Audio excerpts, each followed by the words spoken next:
할렐루야, 사랑 성도 여러분, 반갑습니다. 9월 14일 매일의 묵상 삶의 변화, 오늘도 말씀을 읽고 은혜를 나누도록 하겠습니다. 또 말씀의 힘으로 승리하시길 바랍니다. 자, 오늘은 에스겔 24장부터 27장까지 말씀입니다. 이제 어제 말씀을 드렸던 것처럼 23장 또 24장 함께 묶어서 보는 부분이라고 볼 수가 있어요. 이전에 있었던 22장부터 예루살렘, 남유다의 죄악성에 대해서 고발을 하죠.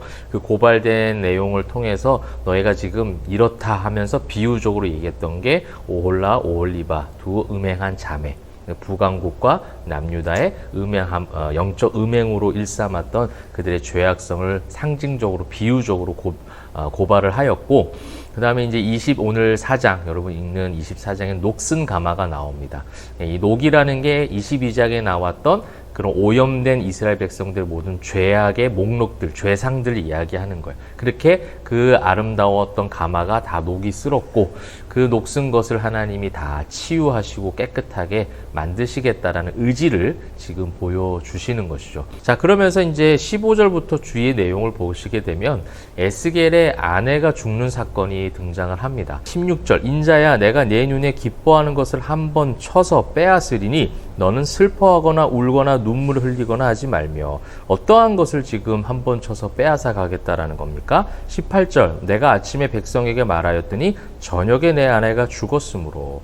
그러니까 17절에도 나와 있는 것처럼 슬퍼하지 말고 조용히 탄식하라 라고 나오고 있어요. 여러분, 이 말씀을 보면서 참 어렵더라고요. 이 내용이 지금 무슨 말일까? 여러분, 아내가 죽었는데 하나님 왜 이렇게 혹독하게 에스겔이란 선지자를 그렇게 이제 이끌고 가시는가에 대한 부분들을 보게 돼요.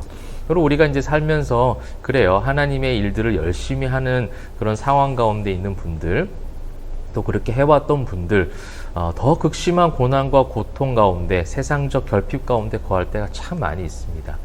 이해되지 않아요. 그죠? 하나님의 계획과 섭리가 있다는 것을 알면서도 그것이 선뜻 이해가 되지 않아 우리 마음속에 분노가 일어날 때도 있고, 때로는 우리 마음속에 원망과 불평들이 가득해질 때가 얼마나 많이 있습니까? 알 수가 없습니다.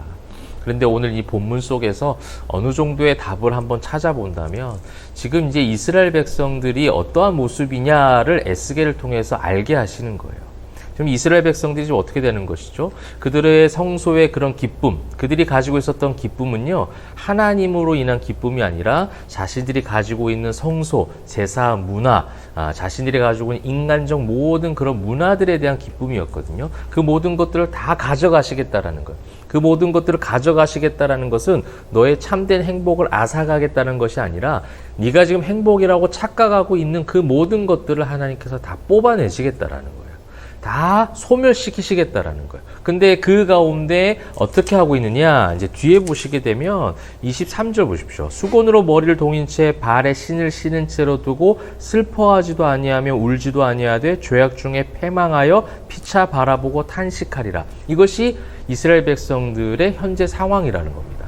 여러분, 그들이 그렇게 기뻐했던 잘못된 성전 우상 문화, 그런 모든 타락한 인간적 문화들을 하나님이 지금 뽑으시는 것은 결국 이제 하나님의 백성으로서 회복시키시겠다는 메시지거든요. 근데 그들은 눈에 보이는 현상, 그 다음에 내가 늘 바라왔던 세상적 어떤 환경과 조건, 이 모든 것들이 없어진 것에 대한 그냥 그 상황에 대한 탄식밖에 없다라는 거예요. 슬퍼하고 울어야 되잖아요. 그죠? 지금 우리가 하나님의 택한 백성들이 바벨론의 포로가 된다는 것은 무엇을 의미하는 것인가? 선지자들을 통해서 이사야, 예레미야, 이 에스겔, 이 모든 선지자를 통해서 그렇게 주셨던 말씀이 바로 우리에게 회개하고 돌아오라는 메시지구나. 슬퍼하며 애통해야 하는데 그들은 탄식만 하고 있었다는 거예요. 그거를 지금 에스겔 보고 너 슬퍼하지 마. 아내가 죽는 것에 울지 말고 슬퍼하지 말고 탄식하라 라고 말씀하시는 것은 사실은 어떻게 보면 역설적 고백인 거예요. 말이 안 되는 거죠. 내 아내가 죽었는데 슬퍼하는 게 마땅한 거 아닙니까? 슬퍼하는 게 맞아요. 애통하는 게 맞다라는 거예요. 지금 남유다 이스라엘 백성들은 이 바벨론의 포로가 된 시기 가운데 슬퍼하고 애통하는 게 맞는 거예요. 나라가 멸망한 것에 대한 슬픔과 애통이 지금 필요함에도 불구하고 그들의 입술에는 탄식밖에 없다라는 거죠. 탄식이라는 히브리어 단어 속의 의미가 뭐냐면 으르렁거리다라는 거예요. 으르렁거리다라는 건 뭐예요? 내 감정적 요소로 폭발한 것을 이야기하는 겁니다. 뭐예요? 배고프니까 으르렁대는 거예요. 집이 없으니까 으르렁대는 겁니다. 내가 생각하는 상황과 환경과 세상적 조건이 채워지지 않는 것 때문에 으르렁대고 신음하며 괴로워하는 게 탄식이라는 거예요. 근데 애통하고 슬퍼하는 건 완전히 다른 개념이에요. 지금 이 슬픔, 이 상황에 대해서 그것도 약간 감정적 느낌으로 슬퍼하는 것 같지만 그 상황에 대한 정확한 인지를 통하여 내 마음속 깊은 곳에 나와 있는 그 애통함, 모든 것을 끌어내는 슬픔이지 이 탄식하고는 완전히 다른 개념이라는 겁니다. 지금 이스라엘 백성들이 그것이 없다라는 거예요. 에스겔 보고 말도 안 되는 것을 요구하시는 건 뭐냐면 그 말도 안 되는 행동들을 지금 남유다와 그 다음 이스라엘 백성들이 하고 있다라는 겁니다. 지금 왜 멸망했는가? 에스겔 성경은 그거예요. 지금 왜 우리가 이런 죄에 포로된 상황 가운데 놓여졌는가를 끊임없이 고민하고 묵상하도록 하시는 거예요. 그것을 통해서 돌아오기를 바라시는 것이 당연한 에스겔의 흐름 속에 나타난 메시지겠죠. 그래서 회개하라는 겁니다. 우리가 에스겔 성경을 읽는 내내 제가 매일 그 말씀을 드릴 수밖에 없어요. 이 성경이 원하시는 것이 그거예요. 회개하라는 겁니다. 이 회개라는 것은 단순히 여러분 잘못한 거 반성하십시오가 아니에요.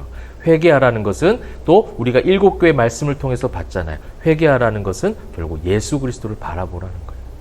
내가 예수님을 믿는다고 하면서 여전히 세상을 바라봤던, 여전히 내가 바알과 아세라를 섬겼던 나의 종교심의 그 시선이 이제 오직 예수를 바라보는 진짜 믿음, 순수한 신앙으로 돌아오는 것, 이것이 회개예요.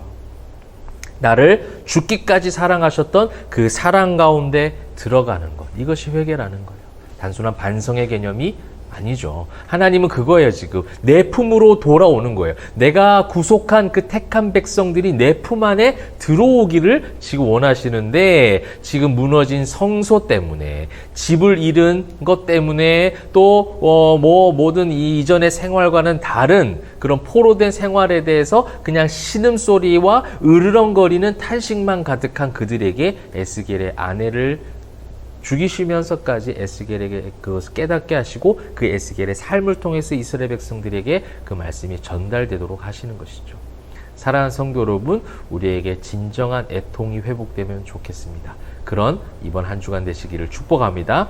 뒤에는요, 길게 우리가 볼 건 없을 것 같아요. 25, 26, 27장은 이제 이방 나라에 대한 심판들이에요. 이것이 이제 이사야 선지서와 굉장히 닮아 있는 것이죠. 하나님께서 예루살렘과 남유다, 북이스라엘의 어떤 심판과 경고, 책망 이런 메시지를 주시지만 이 남유다와 이스라엘 백성들 압제했던 이방 국가들이 영원할 것 같지만 그들 역시도 다 멸망할 거야. 그러니까 하나님이 그 나라들을 도구 삼아서 이스라엘 백성들이 돌아오도록 그렇게 그 침략을 하고 공격을 하는 것을 허용하시지만 결국 그 나라들이 강해서가 아니라는 것 계속 선지서를 통해서 주시는 메시지죠.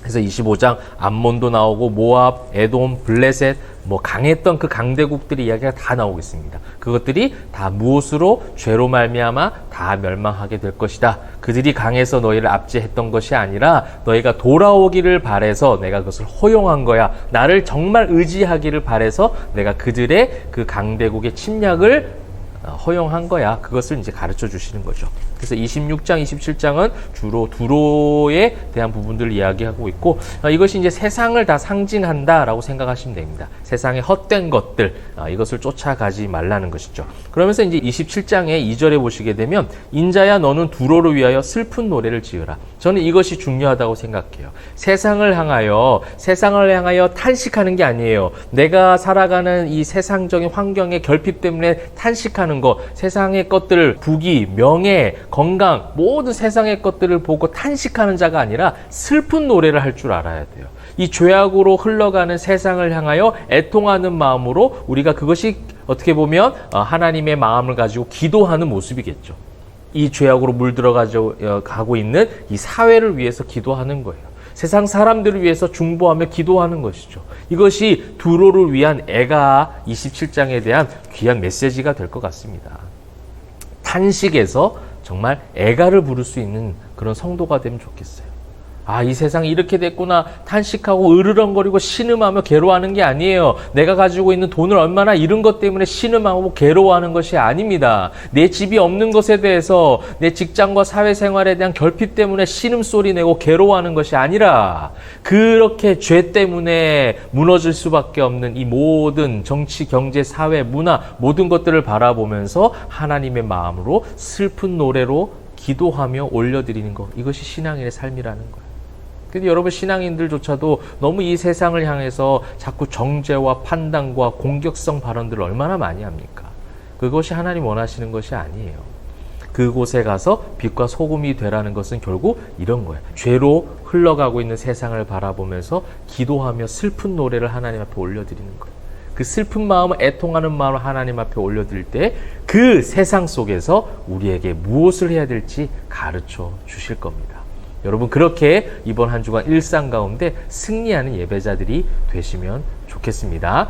그렇게 오늘 이제 이 말씀 24장 녹슨 가마 비유부터 해서 25장 모든 이방 나라들의 이야기들을 우리가 쭉 보면서 특별히 이제 에스겔의 이야기를 통하여 아내가 죽는 그 말씀, 그죠? 이 탄식의 어떤 굴레에 갇혀 있었던 그것을 넘어서서 애통하는 마음으로 하나님 앞에 돌아오기를 바라시는 그런 하나님의 메시지가 오늘 우리에게 주어졌습니다. 그래서 오늘도 말씀 읽고 기도하실 때 세상을 향한 탄식 소리 그치시고 이제 정말 애통하는 마음으로 주님 앞에 더욱더 한 발짝 다가가는 우리 귀한 성도님들 다 되시기를 주님의 이름으로 축복합니다. 기도하겠습니다. 사랑과 은혜가 풍성하신 하나님, 세상을 향한 신음소리, 탄식소리 그치게 하시고 이제 정말 애통하는 마음으로 하나님 앞에 더욱더 다가갈 수 있는 죄를 회개하고 참회하고 통회하는 마음으로 주님 앞에 나아갈 때에 새로운 승리의 삶이 될 수 있도록 우리 포에마교회 성도님들 또 영상을 시청하고 말씀 있는 성도님들 될 수 있도록 인도하여 주시옵소서. 감사드리며 살아계신 예수 그리스도의 이름으로 기도합니다. 아멘.